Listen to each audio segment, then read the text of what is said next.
Welcome to CI in 5, a place to get energized by your favorite continuous improvement practitioners as they take on the challenge of sharing what continuous improvement means to them in 5 minutes or less and in 5 words or less. Think of it kind of like a kata geek going on a speed date. I know, right? This is gonna be good. Let's do this. Erlin, Kakkanad, thank you so much for joining me on CI in 5 today. It's my pleasure. Thanks for having me.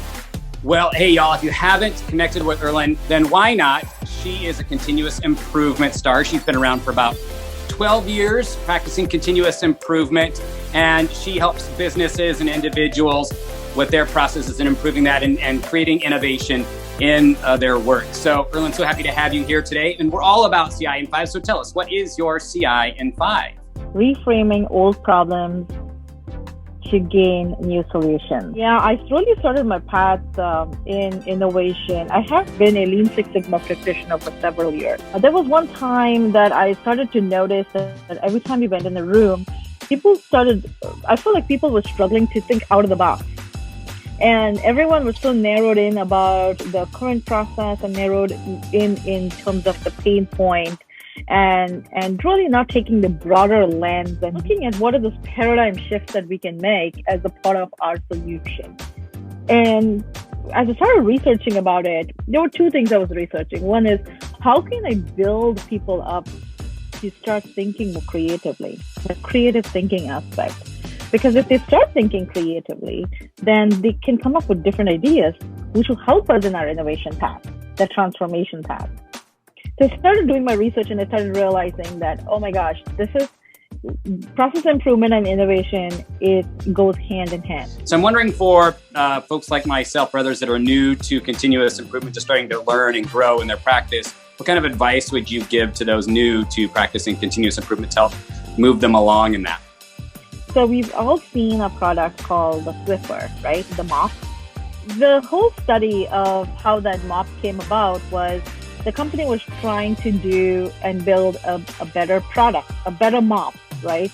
And back then, they hired a consulting company. The consulting company went into the houses and they saw how people, mainly women, did house cleaning using the mop. And they realized that it is not just the mop, which is the cleaning activity, but it is everything that comes before that cleaning activity and after. So Swiffer, they reframed that problem. And my advice to any continuous improvement person is, don't just look at the problem of, hey, we want to create a better mop. No, we want to see how we can create a product that can make a customer, give them back some time and make their lives efficient. So Swiffer came up with this easily using, first of all, beautiful product. It looks good, aesthetically pleasing. You put it flat feet on, you take it out using just your fingers, put it in your bin, in your trash can, and you're done. Even if it is sitting right in front of your kitchen counter, it doesn't look ugly. And customer has so much of time saved in their life to do other things. So always think about it more from the customer standpoint, is what are the things the customer does today, which are the compensating behaviors and the customer completely dislikes. And can we take that out and give them a product which can completely give them the time back in their life? So I would challenge that to reframe the problem and look at it from that lens for every lean practitioner, because that's so much of value creation that you can do through your role and your work.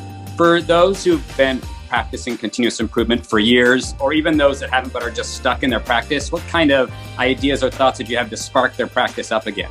Something that I learned is that if you have a hammer in your back pocket, you're always going to look for a nail.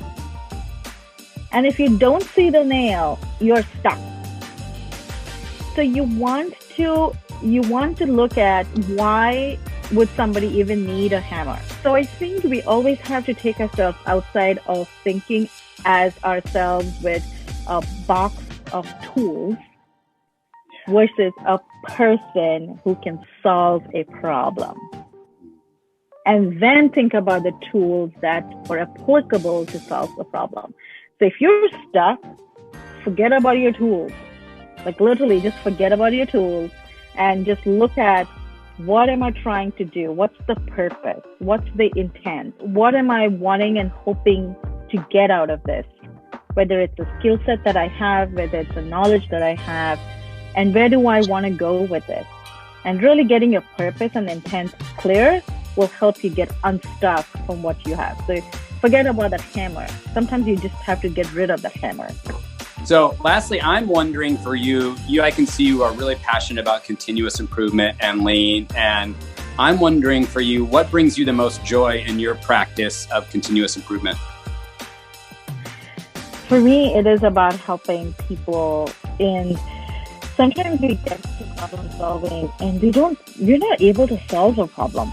We understand the root cause, that's what we do, but we just can't find the solution just yet. And even the ability to help people know that, okay, at least now we know the root cause, right? We don't have a solution yet, but at least we know why this is happening. So I like the piece of helping and coaching employees to go down the path and spend time with the problem and doing some root cause analysis. That's for me has been the most fulfilling thing about my role as a Lean Six Sigma practitioner. I love the idea of making sure that we're keeping focused on helping the people. That's what continuous improvement, Lean Six Sigma, all this practice is about. So Erlin, thank you so much for being here. Again, if you're not connected with Erlin, please get in touch with her and connect with her on LinkedIn. You can also get connected with her on Twitter at Kakkanad. Erlin, thank you so much for being here on CI in 5 today. Thank you, Sam. Thanks for joining us for CI in 5. The place to get your shot of inspiration and wisdom to move you forward on your continuous improvement journey. And for more inspiration, join the Live on Purpose LinkedIn group. We are a diverse community that supports each other to find and live out our purpose every day. We would love to add your voice to our family. Join now by clicking the link in today's post. Until next time, when we invite another one of your favorite lean thinkers to share their CI in 5, stay calm and Kaizen.